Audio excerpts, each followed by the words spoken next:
அனைவருக்கும் வணக்கம். யாரை பற்றியும் கவலைப்படாதீர்கள். ஒரே ஒரு வெற்றி தேவை. அனைத்து தோல்விகளையும் மாற்றி சரித்திரம் படைக்கும் என்று கூறி இன்றைய வகுப்பில் நாம் தொடர்ந்து பார்த்து கொண்டு வருகின்ற இந்து மேரேஜ் ஆக்ட் 1955 இந்து திருமண சட்டம் 1955 நாம் தொடர்ந்து பார்த்து கொண்டு வருகிறோம். இன்றைய வகுப்பில் நாம் பார்க்க இருக்கின்ற பிரிவு என்னவென்றால் 5 செக்ஷன் 5.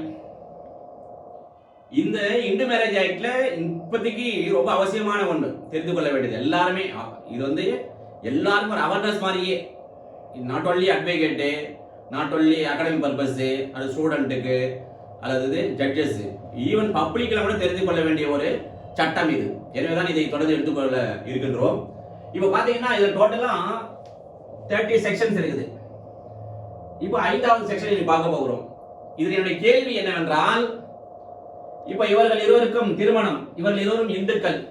இந்து திருமண சட்டப்படி ஒரு திருமணம் அவர்களுக்கு வேலிடாக தகுதி உள்ளதாக இருக்க வேண்டும் என்றால், what are all the conditions needs to attract valid marriage of Hindu? ஒரு இந்து திருமணம் என்றால் அதற்கு என்னென்ன நிபந்தனைகள் எல்லாம் பூர்த்தியாக இருக்க வேண்டும், இதெல்லாம் இருக்கணும். இந்த கண்டிஷன்லாம் இருந்தாதாங்க அது இந்து திருமண சட்டப்படி இது செல்லக்கூடியது அப்படின்னு சொல்றது பற்றி தான் சொல்வது இந்த பிரிவு 5. இப்போ இவருக்குள்ள திருமணம் நடைபெறுகிறது. என்னென்ன இருக்கணும்னு சொன்னால், இவர் நெய்தர் பவுஸ், அதாவது நெய்தர் பார்ட்டின்னு வச்சுங்க, தரப்பினர் அல்லது கணவன் மனைவி. இப்போ இவர்கள் இருவரும் மணமகன்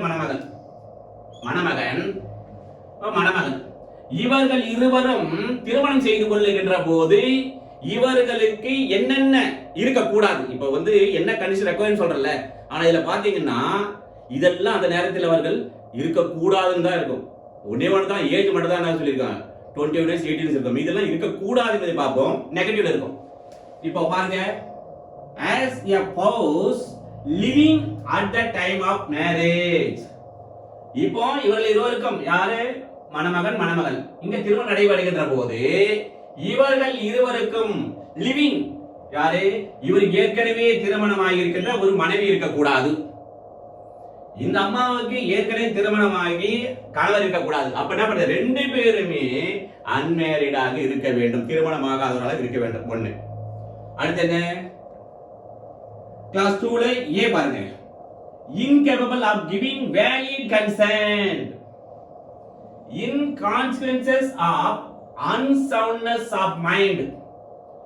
இப்போ இவர்கள் திருமணம் நடைபெறுகின்ற போது இவர்கள் இருவருமே இல்ல மணமகனோ இவர்கள் இருவருக்கும் புத்தி சுவாதீனம் இல்லாத காரணத்தினால் அதன் விளைவாக கான்சிக்வென்ஸ், இவர்கள் ஒரு தகுதியற்றவர்கள், இன்கேபபிள், திறனற்றவராக அவர்கள் இருத்தல் கூடாது. அப்படின்னு அர்த்தம், அவர்கள் வேலையை கன்சல்ட் கொடுப்பதற்கான அந்த நல்ல ஒரு திறனுடையவராக இருக்க வேண்டும். சரி, பி பாருங்க என்ன சொல்லுது, has been suffering from mental disorder as such extent unfit for marriage. முதல்ல இதை பார்த்துருவோம். அதாவது அவர்கள் அந்த மன குறைபாடு, மென்டல் டிசார்டர் சொல்ற அந்த மன குறைபாடினுடைய காரணத்தினால் அவர்கள் அந்த திருமணத்திற்கு சம்மதம் தெரிவிக்க முடியாத ஒரு தகுதியற்றவராக இருக்கக்கூடாது. ஏன்னா மென்டல் டிசார்டர் இருக்காங்க. சரி, அடுத்து சொல்ற அண்ட் procreation of children, அல்லது இவர் இருவருமே, இவரோ மணமகளோ குழந்தை பெற்றுக்கொள்ள முடியாத அந்த தகுதியற்றவராக, அவங்க குழந்தையை பிறக்காதுங்க, அந்த குழந்தை பெருக்கான ஃபிட்னஸ் அவங்க கிட்ட இல்லை என்கிற நிலை இருத்தல் கூடாது.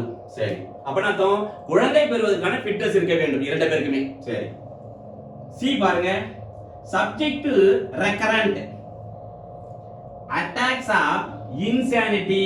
முதல்ல insanity பாத்துறோம். இப்போ கரண்ட்னா பாத்தீங்க, எப்படி அவசியம், கரண்ட்னா தொடர்ந்து போயிட்டே இருக்கும், கரண்ட் ஒயர் தொடர்ந்து போகும். ரெக்கரண்ட்னா அர்த்தம் ரிலக்டன்ஸ் சொல்ல, தயக்கம். அப்போ இவனுக்கு இன்சானிட்டி என்பது என்ன என்றால், இந்த மணமகனுக்கோ அல்லது இந்த மணமகளுக்கோ தொடர்ந்து எப்பவுமே பைத்தியம் இல்லை, ஆனால் அவ்வப்போது எப்போது ஒரு வாட்டி என்ன பண்ணோம், புத்தி நல்லா இருப்பாங்க, யார் நீங்க யாரு கேட்பாங்க, ஒய்ஃபை பார்த்தே கேட்பான், நீ யார் நீ அப்படின்னு கேட்பான். இல்ல மனைவி கேட்பாங்க கணவனை பார்த்து, நீ யார் நீ. அப்போ எப்போது ஒரு முறை அந்த மாதிரியான இன்சானிட்டி இருந்தால் இந்த வேலை பார்த்துங்க ரெக்கரண்ட். சரி, அடுத்தது எபிலெப்சி, இந்த வலிப்பு சொல்லுவோம்ல. ஆனால் இப்பொழுது அது ஒமிட் செய்யப்பட்டது. எப்ப இருந்து? ஆக்ட் 39 ஆஃப் 1999 டேட்டட் 29/12/1999 அதாவது நீக்கப்பட்டு விட்டது. அப்போ இல்ல அது இப்போ. சரி, இதுதாங்க இது இருக்கணும். நாம இதெல்லாம் வந்து நெகட்டிவ்ல பார்த்தா ஒரு பாசிட்டிவா மாத்திக்கிறோம். இது ஒன்லி பாசிட்டிவ், அது நெகட்டிவ் பார்ப்போம். எப்படி பார்ப்போம்? இப்போ பிரைட் க்ரூம், இப்போ இது நாம எப்படி நாம சொல்றது? Bright groom completed 21 years and bride completed 18 years. இந்த ரெண்டு நிறைய இப்போ ஸ்டூடெண்ட்லாம் இருப்பாங்கல்ல, அவுட் மெமரி ரொம்ப முக்கியம். சில நேரத்துக்கு இதே கன்ஃபியூஸ் ஆகிடும். பிரைட் குரூம் என்றால் என்ன, யாரு, பிரைட் என்றால் யாருன்னு. இப்போ ஒரு மெமரி சொல்ற பாருங்க. பிரைட் குரூம்னா ஜி வருதுல்ல, அப்போ ஜென்ஸ் மணமகன் ஞாபகம் வச்சலாம். ரெண்டாவது 21 இயர்ஸ், அதுவும் ஞாபகம் வச்சலாம், ஏன்னா அதிகமான வேர்ட்ஸ். இன்னொன்று எப்போ பார்த்தாலும் மேக்சிமம் பார்த்தீங்கன்னா ஆண் தான் உயரமா இருப்பான் மணமகளை விட. அப்போ கம்மியா இருக்குன்னு அர்த்தம். பிரைட் மட்டும் வந்தால் மணமகள் அப்படின்னு ஞாபகம் வச்சலாம். அப்படின்னா என்ன சொல்றாங்க? இந்த திருமணம் ஆகின்ற இந்த மணமகனுக்கு 21 வயது பூர்த்தியாகி இருக்க வேண்டும். கம்ப்ளீட்டட், நல்லா புரிஞ்சுங்க. 21 வயசு இல்ல, கம்ப்ளீட்டட் 21 இயர்ஸ். 21 வயது பூர்த்தியாகி இருக்க வேண்டும். எப்போ? At the time of marriage, திருமணம் நடைபெறுகின்ற போது. இந்த மணமகள் எத்தனை வயசா இருக்கணும்? 18 வயது பூர்த்தியாகி இருக்க வேண்டும். At the time of marriage, திருமணத்தின் போது. நான் நிச்சயதார்த்தம் பண்றேங்க, அதனால திருமணத்தின் போது என்ன அப்படிதான். சரி, அடுத்து பாருங்க 4 பாருங்க.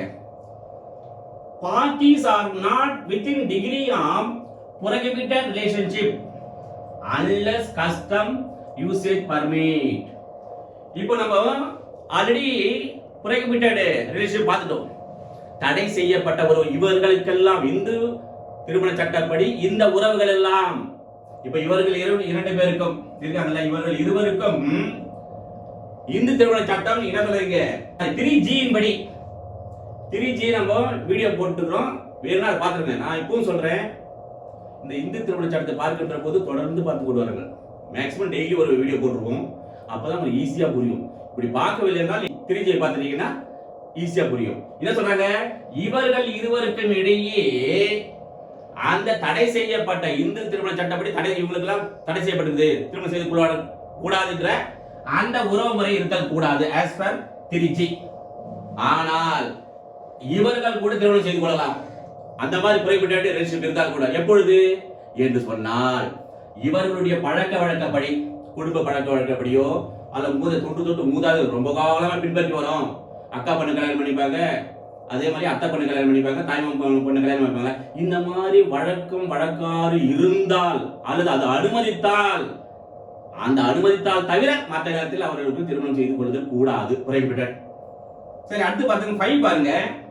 Parties are not sabinda of each other. அதுவும் unless custom and usage permits தான். இது எங்க சொல்லிருக்கோம்? 3F பாருங்க. அதாவது திருமணம் செய்து கொண்டிருக்கிற இவர்கள் இருவருக்கும் இடையே அந்த சபிந்தா உறவு முறை இருத்தல் கூடாது. நான் ஆல்ரெடி டீடைலா வீடியோ பார்த்தோம், அதை பார்க்காதவங்க பார்த்துங்க. இது எப்படி ஞாபகம் வச்சுன்னு சொன்னா, இப்போ அவுட் ஆஃப் மெமரி பாருங்க. அது இப்போ 3F சொல்லிருப்பாங்க. F என்ன?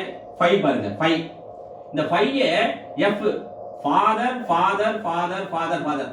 இவன் மகன்னா இவருடைய அப்பா, இவருடைய அப்பா, இவருடைய அப்பா, இவருடைய 5 தலைமுறை வச்சுங்க. ஃபாதருக்கு 5 வச்சுங்க. 5 தலைமுறை வரைக்கும். இங்க இந்த M இருக்குல்ல, அதாவது மதர் சைடுனா M போட்டுங்கல. இந்த M நம்ம ஆல்ரெடி மெமரிக்கு என்ன சொல்லிருப்போம்? அப்புல போட்டா W வரும், புரியுதா? இந்த சைடு போட்டா E வரும், ஈஸ்ட். சாரி, இப்படி வரும் E ஈஸ்ட். இப்படி போட்டுக்கலாம், எவிடன்ஸ் போட்டுக்கலாம். இப்படி போட்டீங்கன்னா 3 வரும். அப்போ இந்த மாதிரி மதர் இந்த சைடுல போட்டு 3 வருதுல, மதர் சைடு என்றால் 3 தலைமுறை. மகள், அம்மா, அம்மாவுடைய அம்மா, பாட்டி, இந்த மாதிரி 3 தலைமுறை இவர்களுக்கிடையே பிறக்கின்ற அந்த குழந்தைகளாக இவர்கள் இருக்கக்கூடாது. இதுதான் சபிதா ரிலேஷன்ஷிப். வேண்டுமென்றால் அதுக்கும் வீடியோ போட்டாச்சு, அதை நன்றாக பார்த்துக் கொள்ளுங்கள். அடுத்து பிரிவுக்கான கேஸ் ஆசை பார்ப்போம். முதலாவது கேஸ் ஆசை G. Saravanan versus the Commissioner of Police, Trichy City and others. Citation 2011 volume 2 law weekly criminal page number 114 division bench. இந்த வழக்கில் என்ன எழுதி என்றால், Hindu marriage was solemnised in contravention of section 5 clause 3 of the act. என்ன சொல்றாங்க, இப்போ இவர்கள் இருவரும் திருமணம் நடைபெறுகின்ற போது இந்த செக்ஷன்ல பார்த்த ஏற்கனவே செக்ஷன் 5ல கிளாஸ் 3 என்ன சொல்லுது, ஏஜ் இவருக்கு வந்து 21 கம்ப்ளீட் ஆயிருக்கணும், இந்த மாதிரி 18 கம்ப்ளீட் ஆயிருக்கணும். இந்த வழக்கில் என்னன்னா இவங்க 18 கம்ப்ளீட் ஆகல, அதனால அந்த கான்ட்ரவென்ஷன் அதன் முரண்பாடு இருக்கிறது என்பதற்காக மட்டுமே simply because it has contravened it cannot be said that marriage is void or invalid. இந்த மணமகளுக்கு 18 வயசு பூர்த்தியாகவில்லை என்ற ஒரே காரணத்திற்காக மட்டுமே இவர்களுக்குள் நடைபெற்ற திருமணமானது void என்றோ அல்லது invalid என்றோ சொல்ல முடியாது என்று சொல்கின்றது. சரி, அடுத்த வழக்கு என்ன, T Perumal versus R Nesammal. Citation all India reporter 2004 Madras page number 37. இந்த வழக்கில் என்ன எழுதி என்றால், if anyone pleads that wife or widow is a Christian, the burden is on him to prove it. இப்போ என்ன பண்ணா, இப்போ திருமணம் நடைபெறுகின்றது. திருமணம் நடந்த பிறகு இந்த இதன்படி இந்து மேரேஜ் ஆக்ட் 1955 நடைபெறுகிறது. பிறகு இந்த கணவன் சொல்கிறார், இந்த மனைவி அல்லது விடுவாக இருந்தால் மனைவியாக திருமணம் செய்து கொண்ட பிறகு இவர் கிறிஸ்துவ மதத்தை சார்ந்தவர், எனவே செல்லாது என்று ஒரு வழக்கு போடுகிறார். அவர் தான் நீதிமன்றத்தில் வழக்கு போடுகிறார் என்று சொன்னால், as per 101 of evidence act 1872 படினதே burden of proof யாருக்கு, யார் desire எதை நாம் நீதிமன்றத்தில் விரும்புவதாக desire to get the remedy from the court னா he has to prove, அவர் தான் நிரூபிக்கணும். அப்போ இந்த கணவர் தான் மனைவியானவள் கிறிஸ்துவ மதத்தை சார்ந்தவர் என்று நிரூபிக்க வேண்டும் என்று சொன்ன வழக்கு தான் இந்த வழக்கு. அப்போ இந்த இந்து திருமண சட்டம் 1955 பிரிவு 5 என்ன கூறப்பட்டுள்ளது, ஒரு இந்து திருமணமானது வேலிடாக இருக்க வேண்டும் என்றால் இந்த நிபந்தனைகள் எல்லாம் இருந்தால்தான் வேலிட் என்று சொல்வதுதான் இந்த பிரிவு 5 என்று கூறி, இதில் ஏதாவது உங்களுக்கு சந்தேகம் இருந்தாலோ அல்லது நான் ஏதாவது புதியதாக வகுப்பு எடுக்க வேண்டும் என்றாலோ இந்த கமெண்ட் பாக்ஸில் நீங்கள் தெரிவிங்கள், அதை நான் பூர்த்தி செய்கிறேன். அடுத்த சந்திப்போம். நன்றி, வணக்கம்.